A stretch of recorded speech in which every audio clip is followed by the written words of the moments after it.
Actually नहीं, शायद अभिजीत तुम्हारे पास इस बात का जवाब नहीं है। मेरे जवाब की बात नहीं है दया, किसी और का जवाब है जो मैं नहीं दे सकता। किसका जवाब है? मैं नहीं बता सकता दया। अभिजीत, पहेलियों में बातें मत करो। तुम दोस्त हो ना, खुल के बात करो, खुल के बात करो। यार वो बात नहीं है, दोस्ती के लिए तो मैं अपनी जान भी दे सकता हूं। हाँ, झूठ भी बोल सकते हो। क्यों? हाँ, मैंने तुमसे झूठ बोला है, लेकिन तुम्हारे लिए झूठ बोला। तुम्हें तकलीफ ना हो इसलिए झूठ बोला। तो मुझे तकलीफ नहीं हुई? हाँ? मैं खुश हूं, मगर सिर्फ और सिर्फ तुम्हारे वजह से मैं इस तरह से खुश हूं, तुम्हारे वजह से।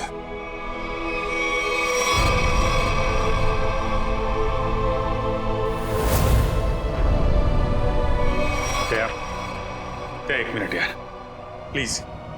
ये श्रेया का गुस्सा मुझ पे मत उतारो यार। मैं गुस्सा श्रेया पे नहीं, मुझे गुस्सा तुम पे आ रहा है। क्यों? कसूर क्या है मेरा? यही कि मैं तुम्हें खुश देखना चाहता हूं। अरे यार, सिद्धार्थ वाली बात तुमसे किसने बताई? श्रेया के घर कौन लेके गया था तुम्हें? अरे तुम और श्रेया एक साथ होते तो दुनिया में सबसे ज्यादा खुश मैं होता यार, मैं। मगर श्रेया और मैं एक साथ तो नहीं है ना? हाँ? और मैं खुश भी नहीं हूं। यार अब इन बातों में कुछ रखा नहीं है, भूल जाओ। ठीक है, मैं भूलने के लिए तैयार हूं, मगर मेरे दिल की तसल्ली के लिए एक बार मुझे बता दो, तुमने वो चिट्ठी श्रेया को क्यों नहीं दी? नहीं, वो उसका जवाब मैं अभी नहीं दे सकता दया यार, मुझसे मत पूछो। क्यों ना पूछूं? इस एक सवाल का सीधा असर मेरी आने वाली जिंदगी भी पड़ता है और हमारी दोस्ती पे भी। ओ, मतलब अगर इस सवाल का जवाब मैंने नहीं दिया तो हमारी दोस्ती खत्म? मैंने ऐसा नहीं कहा। अरे रहने दो यार, अगर हमारी दोस्ती इतनी सस्ती है कि एक छोटे से आंधी के झोंके से उसकी नींव डगमगा जाए, तो मुझे भी ऐसी दोस्ती में कोई दिलचस्पी नहीं है।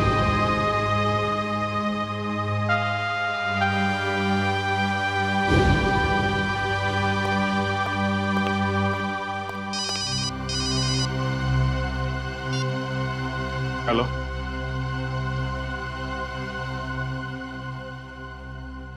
जी हाँ, सीआईडी ब्यूरो। जान खतरे में? 1 मिनट, कहां से बोल रहे हैं आप?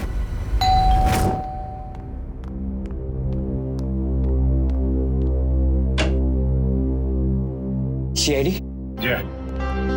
क्या हुआ आपकी पत्नी के साथ? सर आप बैठिए, मैं सब बताता हूँ।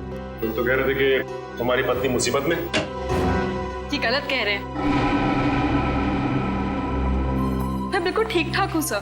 तुम्हारी हिम्मत कैसे हुई मेरी पत्नी के कपड़े पहनने की? पता नहीं सर इनको क्या हो गया है, बिल्कुल बहकी बहकी सी बातें कर रहे हैं। मिस्टर राहुल, क्या मजाक है ये? अगर आपकी पत्नी ठीक ठाक है तो सीआईडी का वक्त बर्बाद करने से क्या फायदा? सर मैं सीआईडी का वक्त बर्बाद नहीं कर रहा हूँ सर, नम्रता सच में बहुत बड़ी मुसीबत में है। दरअसल कुछ घंटे पहले लगता है आ गई।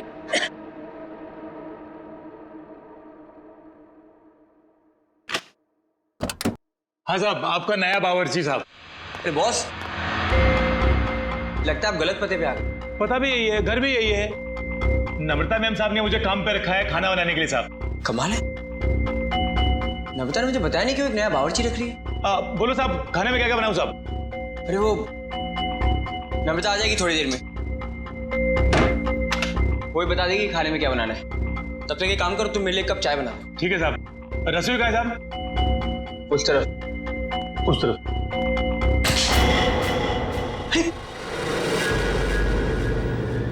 ये चाकू?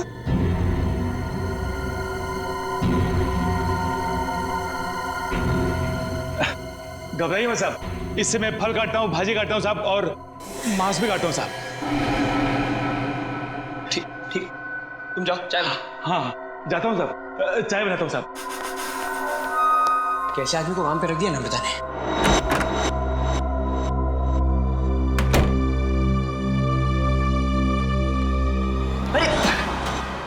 क्या साहब, डर गए क्या? ऐसे अचानक सामने आ गए तो कोई भी डरेगा ही ना।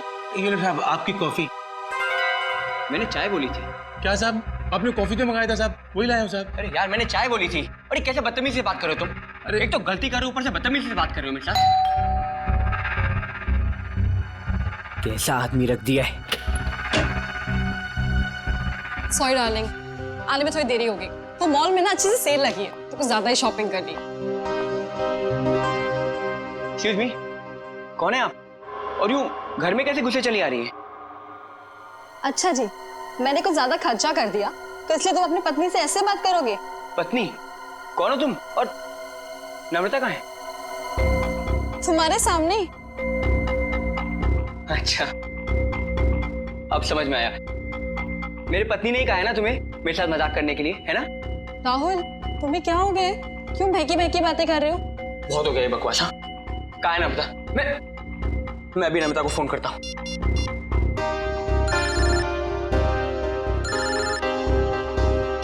हेलो, कैसे हो? अब यकीन हो गया? बहुत हो गया ये बकवास, बहुत हो गया मजाक। कहाँ है नम्रता? बताओ मुझे, नम्रता कहाँ है? कहाँ है नम्रता? क्या किया नम्रता के साथ? राहुल, तुम ठीक तो हो? बुखार बुखार तो नहीं है? छुओ मत मुझे, हाथ मत लगाना मुझे। ये तुम्हें नम्रता ने काम पे रखा था ना? हाँ साहब। कब रखा था? कल। यहाँ और बताओ, क्या यही नम्रता है? हाँ साहब, यही तो है नम्रता मैम साहब। देखो यार, वो कुछ छोटी मोटी चाय कॉफी के बहस करे थे, तुम झूठ मत बोलो। कौन है ये? नहीं साहब, मैं सच बोल रहा हूँ, यही है नम्रता मैम साहब। सुनो बलराम, तुम ना खाने में मिर्ची थोड़ी कम डालना, साहब को तीखा पसंद नहीं है। ठीक है मैम साहब। क्या हो रहा है यार? ये कुछ तो करना पड़ेगा। क्या करूं? शेडी को फोन करता हूँ। सर, तो बहुत अच्छा होगा कि फ्रेडी सर साथ में नहीं है, वरना असली और नकली पत्नी के चक्कर में वो खुद चक्कर खा जाते। ये लीजिए साहब, आप सब लोग के लिए पानी। देखिए सर, देखिए कैसे ये दोनों भैरूपी मेरे घर में घुस आए हैं। न जाने इन्होंने मेरी पत्नी नम्रता के साथ क्या किया होगा। राहुल, मैं ही तुम्हारी नम्रता हूँ। सर आप बेकार की कहानियों में अपना वक्त बर्बाद कर रहे हैं। मैं कल ही इनको एक अच्छे से डॉक्टर के पास लेके जाऊंगी। माफ कीजिएगा सर, जो परेशानी आपको हमारी वजह से हुई। कोई बात नहीं, अब हम लोग यहाँ आ गए हैं तो सारा मामला समझ के ही जाएंगे। मिस्टर राहुल, आपके पास क्या सबूत है कि ये आपकी पत्नी नम्रता नहीं है? सबूत? हाँ है ना सर, मेरी पत्नी की तस्वीरें मेरे फोन में। क्या हो मिस्टर राहुल? हाँ? ये कैसे हो सकता है? इसमें मेरे और मेरी पत्नी की लगभग 100 तस्वीरें थी, अब एक भी नहीं है। याद आया सर, जब मैं नहाने गया था ना, तो मैंने ये फोन इस टेबल पर रखा था। जरूर इसी ने वो फोटो डिलीट की है सर, इसने। मैं कह रहा हूँ। क्या बात कर रहे हैं साहब? मैं इतना महंगा फोन कभी इस्तेमाल ही नहीं किया साहब। फोटो कैसे निकालेगा साहब? सर ये झूठ बोल रहा है सर, इसी ने फोटो डिलीट की है। एक मिनट, अगर मोबाइल में फोटो नहीं है तो फिर शादी की तस्वीरें तो होगी ना आपके शादी के एल्बम में? है ना सर, पूरा एल्बम है, मैं अभी लेकर आता हूँ।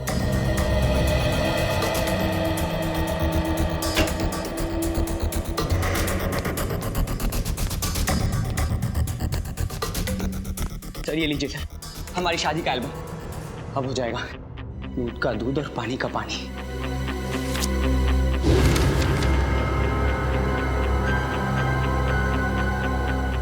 आपका कहना है कि ये आपकी बीवी नम्रता नहीं है? नहीं सर, ये मेरी पत्नी नहीं है। मेरे ख्याल से आप भी ये एल्बम देख लें तो अच्छा रहेगा।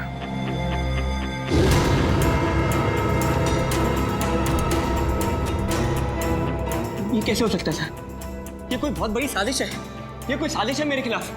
जरूर इसमें मेरी पत्नी भी शामिल है, उसी ने भेजा होगा इन दोनों को। मिस्टर राहुल, कभी आप कहते हैं कि आपकी पत्नी खतरे में है, कभी आप कहते हैं कि वो आपके खिलाफ साजिश रच रही है।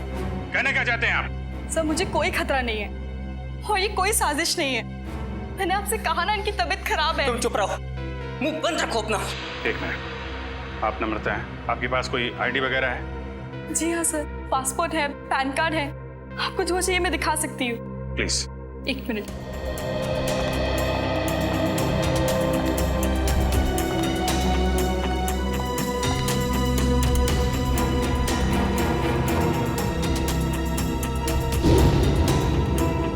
नम्रता, आईडी के हिसाब से तो यही नम्रता है। सर ये भी तो हो सकता है कि इस लड़की का नाम भी नम्रता हो और इसी बात का फायदा उठाकर ये मेरी पत्नी की जगह लेना चाहती हो। सर नाम एक हो सकता है लेकिन जन्मदिन 19 अगस्त 1986 जन्मदिन का भी एक होना ये बहुत ही बड़ा सहयोग है। क्यों राहुल? अच्छा ये बताइए कि आपकी पत्नी का जन्मदिन भी क्या इसी दिन आता है? हाँ सर, तारीख तो वही है पर ये सहयोग भी तो हो सकता है ना सर। ये संयोग है, वो संयोग है। मिस्टर राहुल, हम आपकी बात पे यकीन करें तो करें कैसे और क्यों? सर मैं सच कह रहा हूँ सर, ये झूठ बोल रही है। तुम नम्रता हो ना, तो ये बताओ कि हमारी शादी की सालगिरह कब है? बताओ ना, हमारी शादी की सालगिरह कब है? देखा सर, ये नहीं जानती है, ये झूठ बोल रही है। बताओ ना, हमारी शादी की सालगिरह कब है? 14 फरवरी। सर राहुल मुझसे बहुत प्यार करते हैं। वैलेंटाइंस डे पे गोवा में हमने शादी की थी। सर ये पूरी तैयारी कर कर आई है। इसने मेरे पत्नी से ये सब पहले ही पूछ लिया होगा। कोई और सवाल पूछ के देखो। हाँ, ये बताओ कि तुमने चॉकलेट कहाँ छिपाई? चॉकलेट? ये चॉकलेट का क्या चक्कर है? सर मुझे डायबिटीज है पर फिर भी मुझे चॉकलेट खाना पसंद है। इससे नम्रता अक्सर मेरी लाई हुई चॉकलेट छिपा देती है, जो बात इसे नहीं पता। अगर तुम नम्रता हो तो बताओ कि तुमने चॉकलेट कहाँ छिपाई है? बताओ, तुमने चॉकलेट कहाँ छिपाई?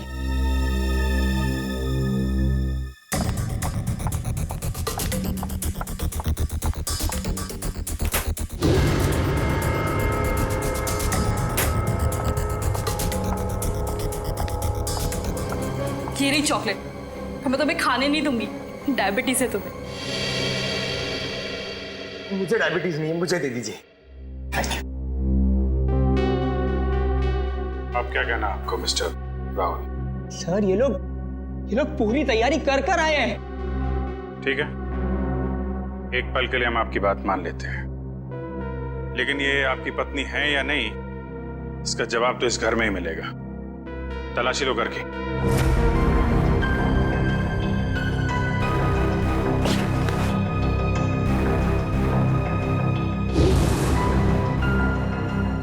एक काम कीजिए, आप लोग अपने माता पिता को यहाँ बुलाइए, अभी पता चल जाएगा। सर मेरे माँ बाप तो दुनिया में नहीं रहे। सर मेरे भी नहीं है।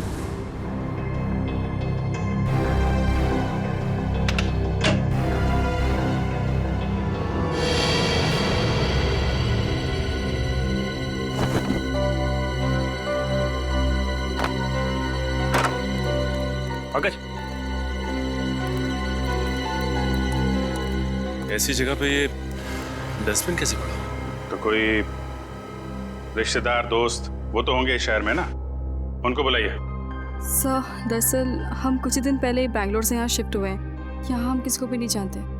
ओह, तो तुमने ये भी पता लगा लिया है?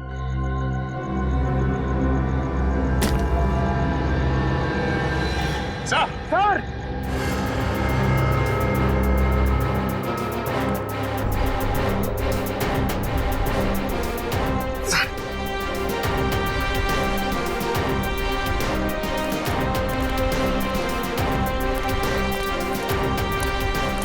सर, लाश।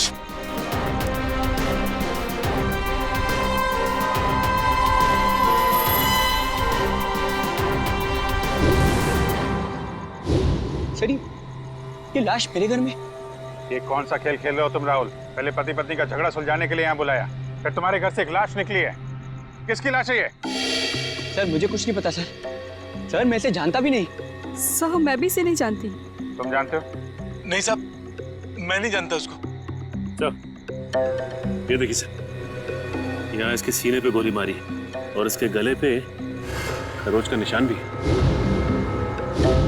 तो बिल्कुल ताजे हैं, लगता है कुछ घंटों पहले इसे मारा गया है। कोई आईडी वगैरह मिली? एक मिनट।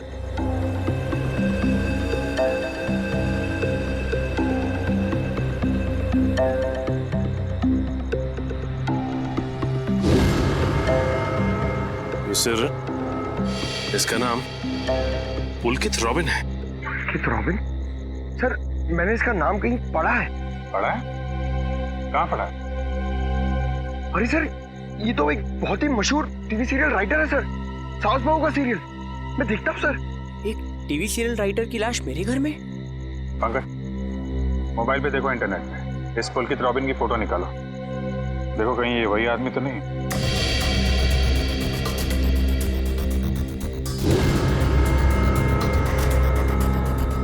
ये तो वही है सर, ये मर गया। अरे वो शो का क्या होगा? मैं तो हर एपिसोड देखता था। अभी अभी एक नया अच्छा ट्रैक चालू हुआ था। सर मैं तो ये सब में फंस नहीं जाऊंगा ना सर? मिस्टर राहुल, तुम्हारे घर से एक लाश मिली है। लाश जब तक खूनी पकड़ा नहीं जाता आप सब लोग हिरासत में रहेंगे। सचिन, घर सीज कर दो और इस पुलकित रॉबिन का एड्रेस निकालो। अब राधिका समीर से कहेगी दूर हो जाओ मेरी नजरों से, मैं तुम्हारी शक्ल भी नहीं देखना चाहती। समीर राधिका की नजरों से दूर हो ना हो, लेकिन हम सीआईडी वाले आपकी नजरों से दूर नहीं होने वाले। सीआईडी? और मेरे घर में? जी, वैसे आप राइटर्स लोगों का काम बहुत मुश्किल होता है ना, इतना पेचीदा ताना बाना मुनना पड़ता है, कभी कहानी का, कभी किरदारों का और कई बार खून का। दरअसल मैं समझी नहीं, आप लोग यहाँ क्यों आए हैं? दरअसल हम आपसे खून के बारे में पूछताछ करने आए, मगर अगर आप चाहें तो अगले हफ्ते देविका के साथ शो में क्या होने वाला है ये हमें बता सकती हैं, क्योंकि पुलकित जी तो रहे नहीं। क्या पुलकित सर का खून हो गया? कब और कैसे? ये तो अब आप ही बता सकती हैं। मैं? मुझे कुछ नहीं पता। इतनी भोली बनने की जरूरत नहीं है आपको। हम पुलकित के घर से आ रहे हैं। पुलकित की पत्नी ने बताया कि आप पुलकित की असिस्टेंट हैं। और कल शाम वो आपसे मिलने के लिए ही घर से निकले थे, मगर वापस पहुंचे ही नहीं। ये बात सच है, मैं और पुलकित सर कॉफी शॉप में मिलने वाले थे, लेकिन वो वहाँ पहुंचे ही नहीं। कौन सी coffee shop? IG coffee shop. वही जो बैरिक्स रोड पे? हाँ जी वही। मगर पुलकित की लाश हमें मिली सृष्टि नगर में, और ये बैरिक्स रोड सृष्टि नगर से बहुत दूर है। तो इसका मतलब ये है कि तुमने पुलकित को कॉफी शॉप पर बुलाया, उसके बाद उसे बहला फुसलाकर तुम सृष्टि नगर ले गई और वहां तुमने उसका खून कर दिया। नहीं, ये बात गलत है। मैं ऐसा क्यों करूंगी? क्योंकि तुम पुलकित से जलती थी और तुम पुलकित की जगह लेना चाहती थी, इसलिए तुमने पुलकित का खून कर दिया। ये सब झूठ है। मैं 8 बजे से लेकर 11 बजे तक उनका इंतजार करती रही, पर वो वहां पर पहुंचे ही नहीं। मैं घर वापस आ गई क्योंकि उनका फोन भी नहीं लग रहा था। आपकी बात में कितनी सच्चाई और कितना झूठ ये बहुत जल्द पता लग जाएगा। आप हमारे साथ चलिए। मगर कहाँ? ये सब क्या है? आप लोग हमें यहाँ क्यों लाए हैं? कोई कुछ बता क्यों नहीं रहा है हमें? एक मिनट, शांत हो जाए मैडम, सब कुछ पता चल जाएगा। मैं पुलकित की पत्नी हूँ और आप मुझ पर भी शक कर रहे हैं। हम किसी पर शक नहीं कर रहे, हम अपनी ड्यूटी कर रहे हैं। ये आप प्लीज अपना हाथ आगे बढ़ाइए, हम लोगों को आपके खून के सैंपल्स लेने हैं। खून का सैंपल? मगर क्यों? क्योंकि पुलकित की गर्दन पर हमें कुछ खरोंच के निशान मिले और उस खरोंच में नेल पॉलिश के ट्रेसेस हैं। इसका मतलब साफ है, पुलकित के खून में किसी लड़की का हाथ है। लाइए हाथ आगे कीजिए। तो फिलहाल इस केस में लड़कियां सिर्फ आप तीनों ही। सर आप लोग खूनी को ढूंढने में इतनी मेहनत करें, प्लीज मेरे पत्नी को भी ढूंढिए ना। न जाने नम्रता किस हाल में होगी, कहाँ होगी। फिर वही बात राहुल, कब तक खेलोगे ये खेल? और मैं एक बार नहीं बार बार कह चुकी हूँ कि मैं ही तुम्हारी नम्रता हूँ। चुप हो जा तुम, कितना झूठ बोलोगी? क्या चाहिए तुम्हें? पैसे चाहिए ना? कितने पैसे चाहिए तुम्हें मेरे घर और मेरी जिंदगी से जाने के लिए? क्या? मैं और पैसे? कैसी बात कर रहे हो तुम राहुल? मिस्टर राहुल, आपके पास आपकी पत्नी का फोटो नहीं है, चेहरा तो याद है, कम से कम उनका स्केच तो बनवा सकते हैं। जी सर, जरूर। ये बाल आगे से, हाँ यहाँ से थोड़े और लंबे। सर, हमारे क्रिमिनल डेटाबेस में इस बावर्ची का कोई रिकॉर्ड नहीं है। देखा साहब, मैं बोल रहा था ना साहब, मैं एकदम निर्दोष है साहब, मुझे जाने दो ना साहब। ठीक है, तुम जा सकते हो, मगर याद रहे तुम शहर से बाहर नहीं जाओगे और जब भी बुलाया जाए ब्यूरो आ जाना। ठीक है। पता नहीं किसका स्केच बनवा रहे हैं ये, मैं तो यहाँ बैठी हूँ। Sir okay, thank you Paresh. तो राहुल, स्केच ठीक बना? हाँ सर बिल्कुल, यही है मेरी पत्नी नम्रता। और मैं कौन हूँ? इसकी सौतन? पता नहीं सर किस लड़की का चेहरा है ये, किसका चेहरा बनवाया इन्होंने, मुझे तो समझ में नहीं आ रहा। किसकी नजर लगी है हमारी हंसती खेलती जिंदगी को? सर इसके आंसू पे मत जाइए, ये मगरमच्छ के आंसू है। ये इन्हें हथियार बना के मेरे खिलाफ इस्तेमाल करना चाहती है, मुझे फंसाना चाहती है सर। राहुल, अगर तुम्हें मेरे साथ नहीं रहना तो साफ साफ कह दो ना, मैं तुम्हें डिवोर्स दे दूंगी। पर ये सब ड्रामा करने की क्या जरूरत है? सर ये पुलकित के कॉल रिकॉर्ड्स हैं। उसने जेनिफर के साथ में शाम को 5 बजे बात की थी और ठीक 1 घंटे बाद उसे लैंडलाइन नंबर से फोन आया था सर। अच्छा, ये लैंडलाइन नंबर है किसका, कुछ पता किया? हाँ sir, Bhavesh imports and exports नाम है कंपनी का। क्या कहा आपने? Bhavesh imports and exports? हाँ, क्यों? आप इस कंपनी के बारे में जानती हैं? हाँ सर, मैं जानती हूँ। राहुल इसी कंपनी में तो काम करते हैं। आप लोग मेरी तरफ इस तरह क्यों देख रहे हैं? मैंने उसे फोन नहीं किया है सर। मैं तो उस पुलकित को जानता तक नहीं हूँ। बुधवार शाम 6 बजे तुम अपने ऑफिस में थे या नहीं?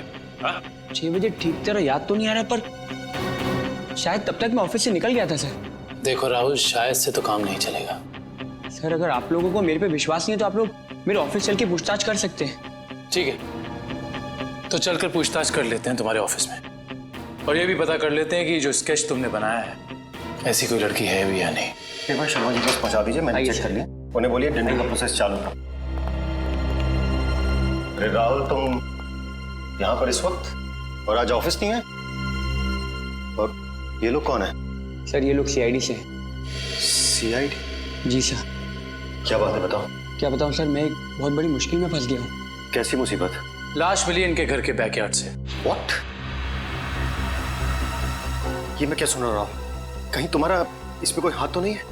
नहीं सर, मेरा इसमें कोई हाथ नहीं है। मैं तो उस पुलकित रॉबिन नाम के आदमी को जानता तक नहीं जिसकी लाश मेरे घर से मिली है। मिस्टर भावेश, आप अपने जरा सारे स्टाफ को बुलाएंगे। सुमित,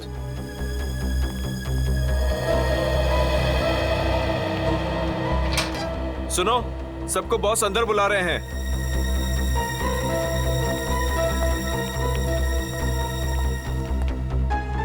इस फोटो को देखिए, ये आदमी पुलकित है जिसकी लाश हमें राहुल के घर से मिली। कोई पहचानता है इसे? जरा ध्यान से देखिए, टीवी सीरियल लिखते थे। आप इसे पहचानते हैं या इनसे जुड़े किसी आदमी को जिनका इनके साथ संबंध हो? ऐसा तो हो नहीं सकता कि आप में से कोई भी इन्हें नहीं जानता, क्योंकि आपके ऑफिस के लैंडलाइन से फोन किया गया था शाम को 6 बजे बुधवार। व्हाट? तो शायद राहुल ने किया होगा। मैं क्यों फोन करूंगा सर? मैं तो उसे जानता भी नहीं। और ऐसा भी तो हो सकता है कि इसी ऑफिस से किसी और ने फोन किया हो। और तो और सर, मैं तो जिस घर में रहता हूँ घर भी मुझे ऑफिस की तरफ से मिला है। Interesting, very interesting. आप में से किसी को याद है कि बुधवार को राहुल कितने बजे तक ऑफिस में था? हाँ सर, 5:30 बजे तक। 5:30 बजे, और पुलकित को फोन किया गया 6 बजे। हरीश जी, बहुत बहुत शुक्रिया हमारी दुविधा दूर करने के लिए। Thank you. हरीश, क्या तुम मेरा एक काम और करोगे? हाँ बोलो। तुम्हें याद है तुम वो इम्पोर्टेंट पेपर्स लेकर मेरे घर आए थे? हाँ याद है। तब तुम मेरे पत्नी नम्रता को मिले थे ना? हाँ राहुल, लेकिन उस बात का इस खून से क्या लेना देना है? लेना देना है, क्योंकि एक अनजान औरत मेरे घर में घुस आई है और मेरे पत्नी होने का नाटक कर रही है। क्या तुम प्लीज उसे चल के मेरे लिए पहचान सकते हो? हाँ श्योर। कहाँ है वो औरत? नीचे हमारी गाड़ी में बैठी हुई। आइए हमारे साथ। देखना सर, अब इस औरत का भांडा फूट जाएगा। धीरज रखिए, अभी पता चल जाएगा। अरे हरीश जी, कैसे हैं आप? हेलो नम्रता, मैं ठीक हूँ, तुम कैसी हो? क्या बताओ, पता नहीं राहुल को क्या हो गया है। हरीश, ये तुम क्या कह रहे हो यार? ये मेरी पत्नी नम्रता नहीं है। व्हाट? ये कैसी बात कर रहे हो राहुल? यही तो नम्रता है, तुम्हारी पत्नी, जिससे तुमने मुझे मिलवाया था। अब क्या कहना है मिस्टर राहुल आपका? है कोई जवाब आपके पास? हरीश, लगता है तुम्हारी आंखों का नंबर बढ़ गया है। जाके अपनी आंखें टेस्ट करवाओ। तुम एक ही बार मिले इसलिए शायद इसे पहचान नहीं पा रहे हो। हाँ मिस्टर राहुल, मेरे चश्मे का नंबर जरूर बढ़ गया है, लेकिन मेरी याददाश्त कमजोर नहीं हुई है। यही नम्रता है। यकीन नहीं होता ये सब में तुम भी शामिल हो। सर मैं कह रहा हूँ, पुलकित के खून में ना इसी का हाथ है। अरे ये कैसी बात कर रहे हो राहुल? तुम्हारा दिमाग खराब हो गया है? सर ये झूठ बोल रहा है। मैं ठीक कह रहा हूँ सर। राहुल, ठीक और गलत का फैसला हम लोग करेंगे, आप नहीं। सर मैं आपको कुछ बताना चाहती हूँ। सर कुछ साल पहले राहुल को एक मानसिक बीमारी थी और शायद उन्हें वो बीमारी वापस हो गई है। क्या? इतनी बड़ी बात तुमने हमसे छुपाई क्यों? ये भी पता कर आई हो तुम? सर ये सच है कि मुझे बीमारी थी, पर अब मैं बिल्कुल ठीक हूँ। अब चाहे तो बैंगलोर में मेरे साइकियाट्रिस्ट से बात कर सकते हैं। हाँ सर, मैं भी वही कह रही हूँ। ये बिल्कुल ठीक हो गए थे, पर शायद इन्हें दोबारा दौड़ना पड़ रहा है। ये मुझे पहचानने से इनकार कर रहे हैं। सर, शायद इन्होंने ही पुलकित को मारा होगा। चुप हो जाओ तुम। एक तो मेरी बीवी को गायब कर दिया, ऊपर से मेरे पे झूठा इल्जाम लगा रही है। मैं ऐसे जान से मार दूंगा। पीछे हो। क्या बिगाड़ा है मैंने राहुल तुम्हारा? सर प्लीज राहुल को अपनी कस्टडी में ले लीजिए सर। देखिए ना, अपनी पत्नी को दिन दहाड़े जान से मारने की धमकी दे रहा है ये। पुलकित का खून राहुल ने किया है या किसी और ने, इसका पता तो हम लगा ही लेंगे। मगर ऐसा तो हो नहीं सकता कि पुलकित को मरते हुए किसी ने देखा या सुना ना हो। उस मोहल्ले के लोगों से पूछताछ करनी होगी। सर आसपास के सभी घरों में हमने पूछताछ कर ली है, बस ये एक आखिरी घर बाकी है। चलो यहाँ भी पूछ के देखते हैं। संभल के।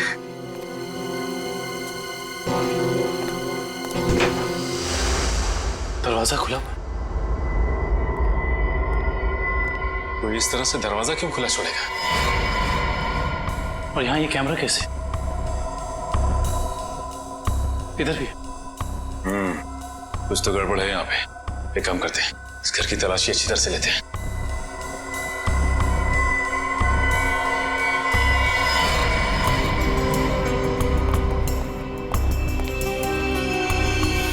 सर जल्दी आइए। ये देखिए एक और कैमरा, 2 कंप्यूटर स्क्रीन, स्पीकर्स और हेडफोन्स। दो कंप्यूटर स्क्रीन एक साथ बाहर, और यहाँ कैमरास भी लगे। कहीं यहाँ वीडियो एडिटिंग तो नहीं चल रही? इसे ऑन करो।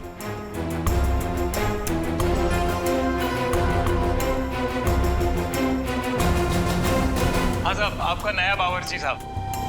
लगता है आप गलत पते पे आ गए। नम्रता मैम ने मुझे काम पे रखा है खाना बनाने के लिए। चाय बनाता हूँ साहब। अरे जाओ ना। अभी क्या है? सॉरी डार्लिंग, आने में देर हो गई। वो मॉल में ना सेल लगी थी तो कुछ ज्यादा ही शॉपिंग करनी। माय गॉड, ये कैमरा लगा के राहुल के घर पे नजर रखे हुए। क्या हुआ आपकी पत्नी के साथ? सर आप बैठिए, मैं सब बताता हूँ। सिर्फ राहुल की नहीं, सीआईडी की भी। मैं तो बिल्कुल ठीक ठाक हूँ। सर एक बात समझ में नहीं आ रही है, इतनी दूर से सीआईडी का वक्त बर्बाद करने से क्या फायदा है? मगर ये आवाज इतनी क्लियर कैसे आ रही है? मैं अभी आया। सर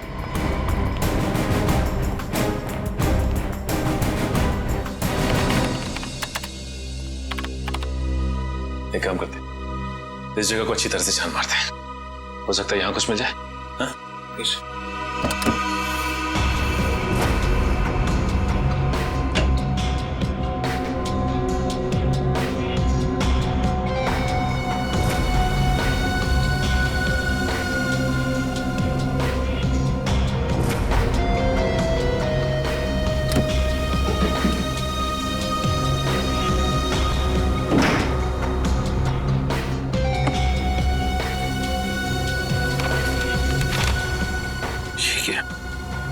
क्या हुआ सर?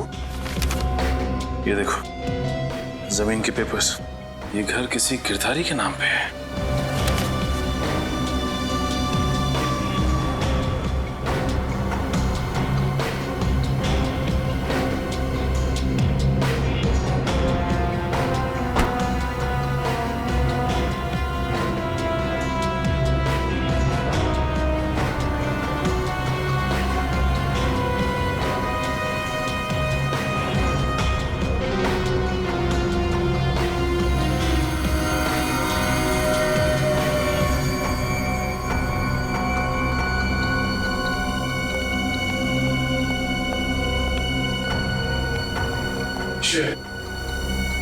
तुम्हारे सारे सवालों का जवाब ये माइक है, जो मुझे राहुल के घर से मिला।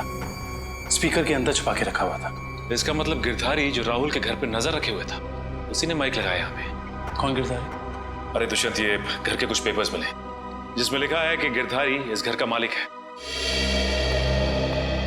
आप लोग सुंदर जी के मेहमान हैं? तुम कौन हो? जी मैं तो यहाँ पर किराए पर रहता हूँ, पर आप लोग कौन हैं? हम लोग सीआईडी से। सीआईडी? जी हाँ, सीआईडी। देख के लगता है कि तुम कहीं बाहर से आ रहे हो। ना सर, मैं तो अभी गोवा से आ रहा हूँ।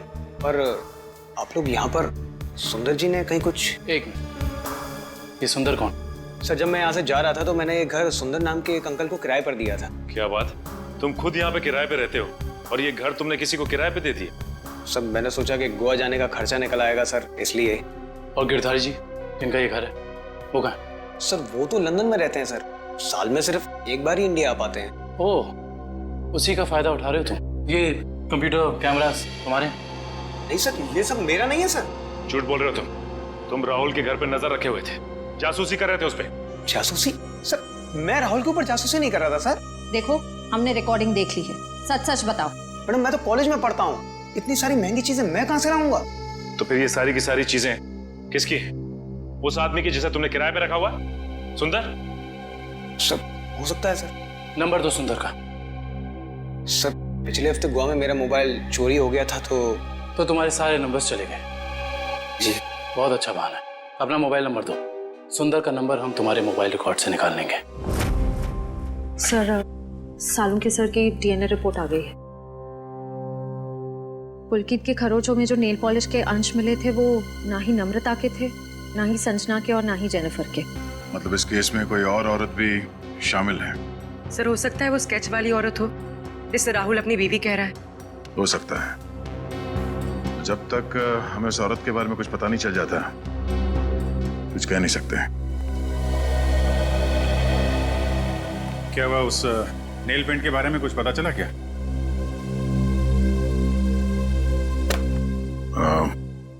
पूरी मुझे कुछ काम है, मैं बाद में आता हूँ।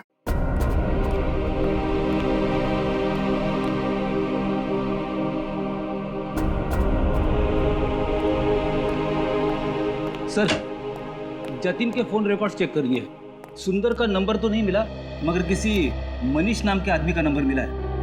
करता क्या है मनीष? सर कैमरास और रीडिंग मशीन किराए पे देता है। मनीष? इस मनीष से मिलना पड़ेगा। सर यही है वो सुंदर अंकल जिन्हें मैंने अपना घर किराए पे दिया था। कौन सुंदर?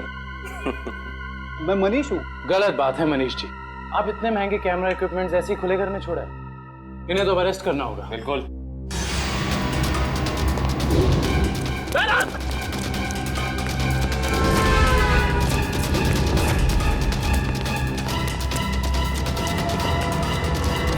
अरे रुको रुको रुको मनीष, कहाँ भाग के जा रहे हो? अभी तो तुम्हारा ऑडिशन भी बाकी है, जो शुरू होता है अब।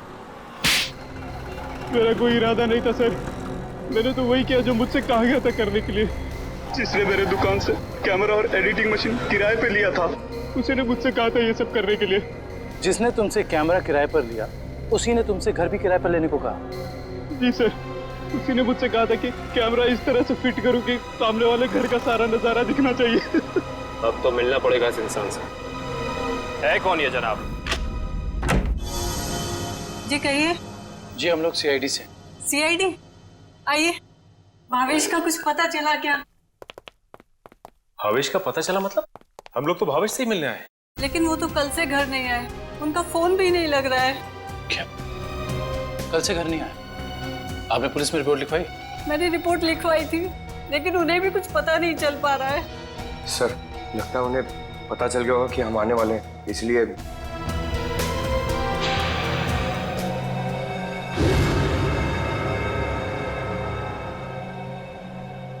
एक मिनट, क्या ये आपके पति भावेश है?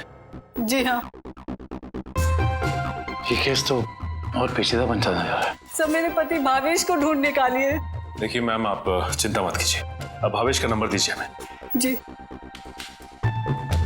197985643।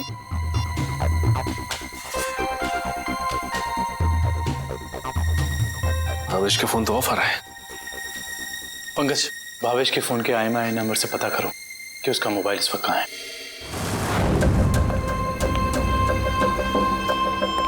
मैं आखिरी बार पूछ रही हूँ भावेश तुमसे, वो सीढ़ी तुमने कहाँ रखी है? नहीं बताऊंगा मैं मर भी जाऊँ ना तो तुम्हें भी साथ लेकर डूबूंगा, समझ गई तुम? मैं डूबू या ना डूबू, पर तुमने अपनी जिंदगी जी ली है, याद कर लो अपने भगवान को।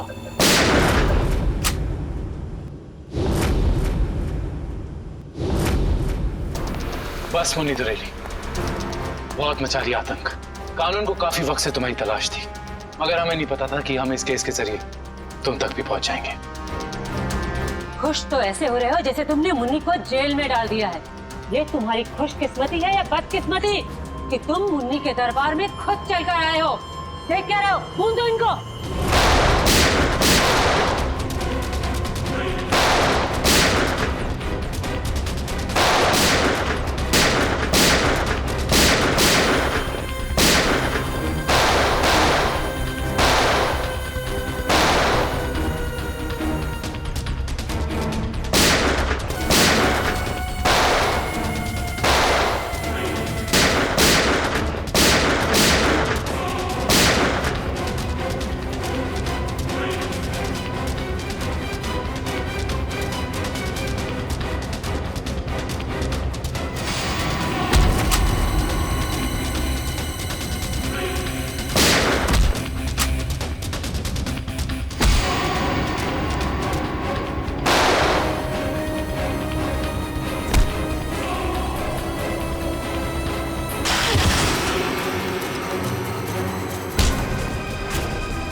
मुझे भावेश ने नम्रता को अगवा करने के लिए कहा था।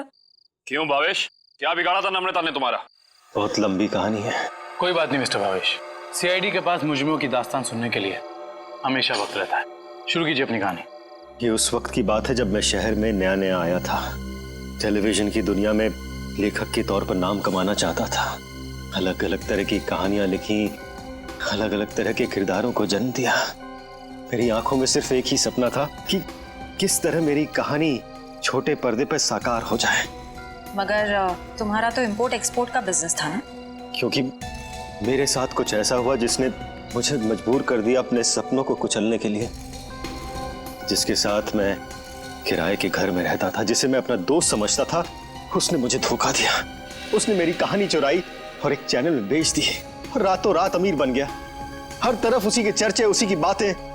मैं ये सदमा बर्दाश्त नहीं कर पाया और फिर मैंने अपने करियर को नई दिशा दी और भावेश इंपोर्ट एक्सपोर्ट का बिजनेस शुरू कर दिया। मगर इस सब का मेरी किडनैपिंग से क्या लेना देना है? ये बात सच है कि मैंने अपनी लाइन बदल दी थी, लेकिन ये भी सच है कि मेरे अंदर एक राइटर छुपा हुआ है। टेलीविजन में कुछ कर गुजरने का जुनून है मेरे अंदर। मैंने वापस कलम उठाई और एक अनोखे रियलिटी शो का कॉन्सेप्ट लिख डाला, जिसमें पति पत्नी में से किसी एक की जगह एक अजनबी अगर उनके घर आ जाए तो फिर उस पार्टनर की क्या प्रतिक्रिया होगी। इस तरह का रियलिटी शो लिखा था मैंने। क्या ये सब एक रियलिटी शो था? चैनल को मेरा कॉन्सेप्ट बहुत अच्छा लगा, लेकिन वो ये जानना चाहते थे कि इसे पर्दे पे कैसे उतारा जाए। तो मैंने एक पायलट एपिसोड बनाने के बारे में सोचा और एक्सपेरिमेंट के तौर पर मैंने अपनी कंपनी में आए हुए नए एम्प्लॉय राहुल को शामिल किया। वाह, कमाल है। अगर तुम एक रियलिटी शो ही बनाना चाहते थे तो एक जायज ढंग से भी बना सकते थे। फिर कानून को अपने हाथ में लेने की क्या जरूरत थी तुम्हें? मैंने कोशिश तो की थी जायज तरीके से करने की, लेकिन किसी ने मेरी मदद नहीं की। तो मैंने सोचा कि क्यों ना कुछ दिनों के लिए नम्रता को अगवा कर लिया जाए और फिर मैं अपने दो कलाकारों बावर्ची और नकली नम्रता को उसके घर भेज दूंगा और काम होने के बाद असली अमृता को फिर उसके घर भेज देता। और इसमें वो टीवी राइटर पुलकित रॉबिन, वो कहां से आ गया? पुलकित रॉबिन ही वो शख्स है जिसने मेरे आइडियाज, मेरी कहानी चुराई और मशहूर हो गया। उसे पता चल गया था कि मैं चैनल में कुछ बड़ा रियलिटी शो का आइडिया लेकर जाने वाला हूं। बस उसी की जासूसी करने के लिए यहाँ पर आया हूं। आज तो पता लगाना ही पड़ेगा भावेश कौन सा बड़ा कंसेप्ट चैनल वाले को बेचने वाला है।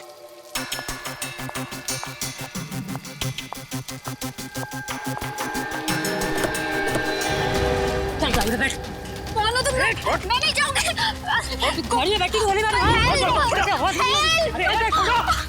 छोड़ो मुझे। आवाज होगी। क्या कर रहे हैं तुम लोग? छोड़ो उसको। क्या कर रहे हैं तुम लोग?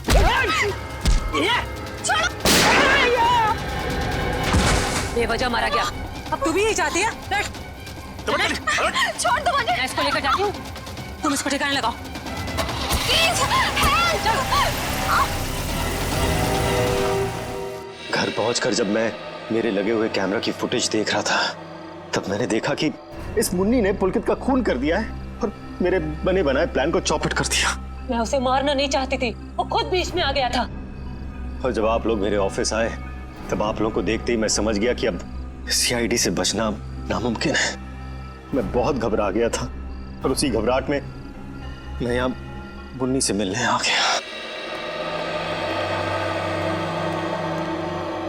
मुन्नी, तुमने मुझे फंसा दिया। पता है सीआईडी मेरे ऑफिस तक चली आई। एक तो पुलकित को मारा, ऊपर से उसकी लाश मेरे घर में छुपा दी। बोला था ना सेठ, लड़का लोगों को नहीं पता था कि तुम्हारा घर राहुल की कंपनी में आता है। अरे मैंने तुम्हें सिर्फ किडनैप करने के लिए कहा था, वो भी कुछ दिनों के लिए, और तुमने पूरा रायता फैला दिया। याद रखना मुन्नी, अगर सीआईडी ने मुझे गिरफ्तार किया ना, तो मैं तुम्हारी सारी पोल खोल दूंगा। कहाँ रखा है? बोल। नहीं बताऊंगा। नहीं। इसको भी बांध दे। मुन्नी ठीक नहीं करेगा। तो अब वो टेप कहाँ है जिसमें मुन्नी की रिकॉर्डिंग थी? मेरे मैनेजर हरीश के पास। सिर्फ वही एक शख्स था जिसे मेरे रियलिटी शो के आइडिया के बारे में पता था। और वो माइक, वो कब लगाया राहुल के स्पीकर में? वो स्पीकर राहुल का नहीं था। वो स्पीकर भी गिफ्ट के तौर पर मैंने राहुल के घर भिजवाया था। जब हरीश उसके घर फाइल लेकर गया तो उसी के साथ मैंने स्पीकर भिजवा दिया था। लेकिन आपने हमारे विश्वास के साथ खिलवाड़ किया है भावेश जी। मुझे माफ कर दीजिए। मैं तो बस ये सोच रहा था कि टेलीविजन में मुझे नाम कमाने का इससे अच्छा मौका नहीं मिलेगा, बस इसीलिए मैंने ये सब कुछ किया। मुन्नी को तो फांसी होएगी, तुम्हारा जुर्म भी कुछ कम नहीं है भावेश। बिल्कुल, क्योंकि मिस्टर भावेश आपने एक किडनैपिंग करवाई और उस दौरान एक आदमी का खून हुआ है। आपके भविष्य का फैसला तो अब अदालत करेगी। सर क्या हुआ है? आप लोग मुझे बता क्यों नहीं रहे? जरा रुको, अभी पता चल जाएगा।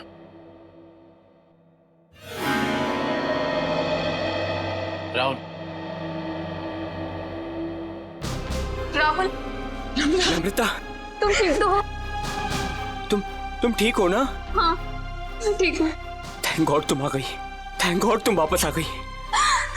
मुझे तो लगा था मैंने तुम्हें हमेशा हमेशा के लिए खो दिया है। हाँ, मुझे भी ऐसे ही लगा था।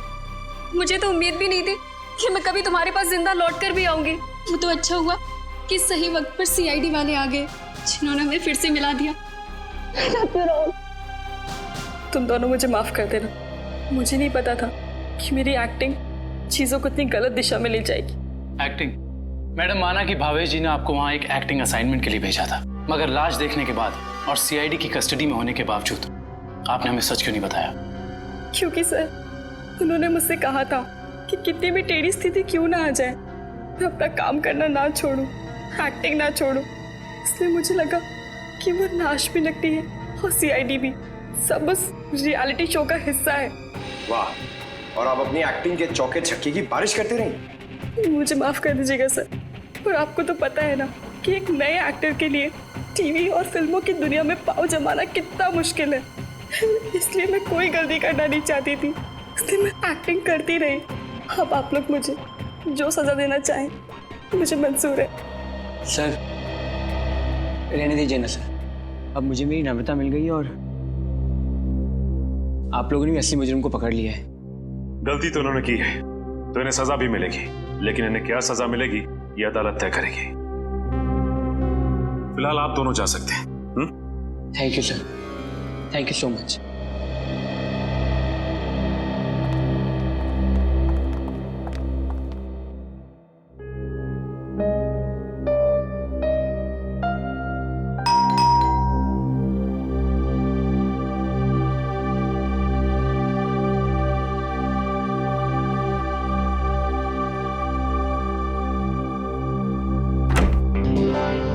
तारिक, आवा, अच्छा हुआ तुम आ गई। सब ठीक है ना अभिजीत? नहीं, इस वक्त बुलाया इसलिए पूछ रही थी। नहीं वो एक्चुअली मुझे तुमसे कुछ जरूरी बात करनी थी। कितने परेशान लग रहे हो, क्या बात है? एक्चुअली समझ नहीं पा रहा हूँ मैं तुमसे कैसे कैसे बताऊं? मैं समझ गई। दया के बारे में ना? मैं जानता हूं ये सुनकर तुम्हें बहुत धक्का लगेगा और इससे पहले मेरी हिम्मत जवाब दे जाए, मैं तारिका, जब एसीपी साहब यहाँ वापस आएंगे तो मैं उनसे कहने वाला हूँ वो मेरा ट्रांसफर कर दें। क्या? ट्रांसफर? आई एम सॉरी तारिका, मैं और बर्दाश्त नहीं कर सकता। मेरे और दया के बीच में जो कुछ चल रहा है, मैं अभिजीत, लेकिन दया तो तुम्हारा दोस्त है ना? हाँ, लेकिन अब दोस्ती रही कहाँ? ऐसे क्या, दोस्तों के बीच में तो ऐसा होता रहता है, ऐसी छोटी मोटी गलतफहमी, ऐसे झगड़े। इसका मतलब ये थोड़ी कि एक दोस्त ऐसे मुंह मोड़ के निकल जाए। तारिका, मैं जान दे सकता हूं मैं उसके लिए, वो बात नहीं है, लेकिन ये सब मैंने सपने में भी नहीं सोचा था कि हमारी दोस्ती इस मुकाम तक पहुंच जाएगी। मैंने फैसला कर लिया है, मैं यहां से चला जाऊंगा।